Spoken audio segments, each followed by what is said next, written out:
Masya Allah, innalillahi wa inna ilaihi raji'un. Ada yang meninggal dunia, akhi. Mendadak. Malamnya masih ketemu istrinya, paginya sudah meninggal dunia. Itulah kematian. Berapa banyak orang yang memakai peci di waktu pagi yang melepaskan pecinya orang lain ketika dia terbujur kaku di dalam kematian. Ada orang memakai baju semacam ini di waktu sore kayak gini, nanti yang melepaskan baju ini adalah orang lain ketika dia terbujur kain kafan. Padahal nih orang sehat banget Ustaz kayaknya ya, gaya hidupnya juga sehat. Tapi nah ini kayak gini ya, terus kalau kita ditinggalkan sama orang tua kita Ustaz, terus antum orang tua masih tinggal satu Ustaz, ibu Ana Ustaz, kalau bapak udah nggak ada. Nah itu kita sebagai anak mungkin dulunya masih kurang membahagiakan mereka. Iya, nih contohnya Kak Beliau kan punya anak tuh ya. Nah itu gimana Ustaz untuk memberikan mereka apa ya, hadiah terindah untuk mereka gitu. Yang pertama satu itu yang paling penting, solihkan diri kita selaku anak.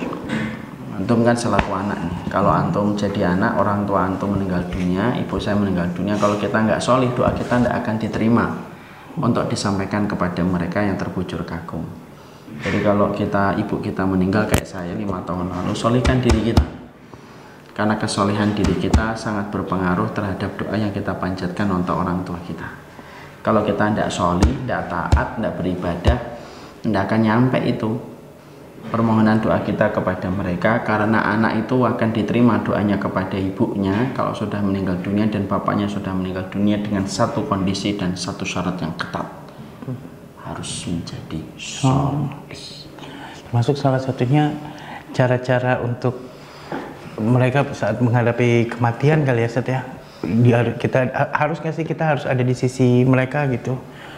Biasanya kan kalau yang saya rasakan dulu pernah saya. Oh ya, pernah. Kayaknya pengen tahu banyak soalnya Ustaz, seperti itu. Itu nggak tahu kita lagi panas nih. Oh, iya. Nggak ada ininya ya, Ustaz, anginnya ya di dapur soalnya Ustaz. Maka yang kedua yang kita lakukan itu adalah ngecek nomor handphone. Siapa orang yang paling sering disilaturahmi oleh ibu kita? Kalau ibu kita sering silaturahmi sama kakaknya, adiknya, kepada mereka lah kita menyambung tali silaturahmi.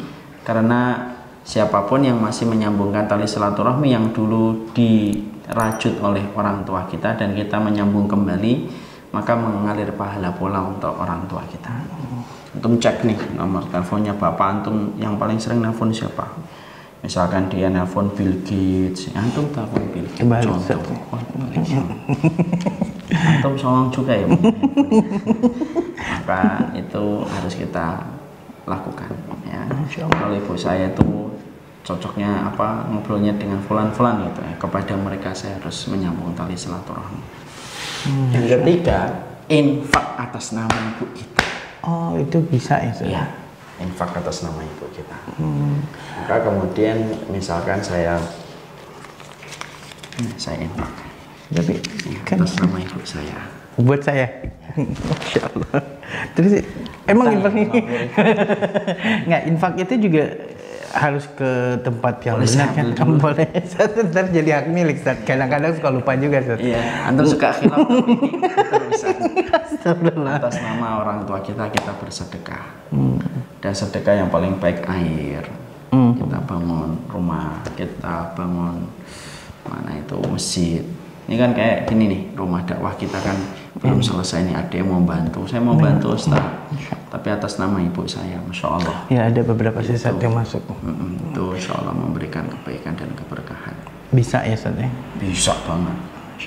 Makanya yang paling penting itu terhenti meninggalnya ibu kita itu dan meninggalnya orang tua kita tidak berarti berhentinya birrul walidain kita. Karena birrul walidain, berbakti kepada orang tua itu ada dua. Ketika mereka hidup dan ketika mereka meninggal dunia. Masya Allah. Sekarang yang tersisa siapa? Ibu. Sekarang telepon ibu antum. Dia nggak bisa pegang handphone. Ya udah, telepon aja. Ibu gimana kabarnya? Insya Allah kok anak jadi. Jangan lupa ya telepon ibu antum ya. Insya Allah Ustaz. Itu mutiara. Insya Allah. Surga. Asik Ustaz. Jadi ingat ibu Ana. Insyaallah. Dulu saya sehari bisa 6 kali 7 kali nelpon ibu saya. Udah di Bekasi Tan? Sudah. Dan ketika meninggal dunia itu separuh roh kita itu pergi bersama dengan perginya roh ibu kita. Dulu tuh saya tuh nggak tahu ya, ada orang berkata meninggalnya ibu itu berat banget. Saya tuh nggak bisa ngerasain sampai tepat saya merasakan apa yang saya dapatkan. Barakallahu fikum. Semoga Allah merahmati orang tua kita. Allah haramkan orang tua kita dari api neraka. Allah lapangkan kuburannya dan barzahnya ya Allah. Dan kami bertawasul dengan amal soleh kami, sedekah kami, sholat kami, dakwah kami akan menjadi sebab kelapangan orang tua kami di dalam kubur dan alam barzahnya. Sallallahu alaihi nabiyina Muhammad walhamdulillahi rabbil alamin. Jazakallah.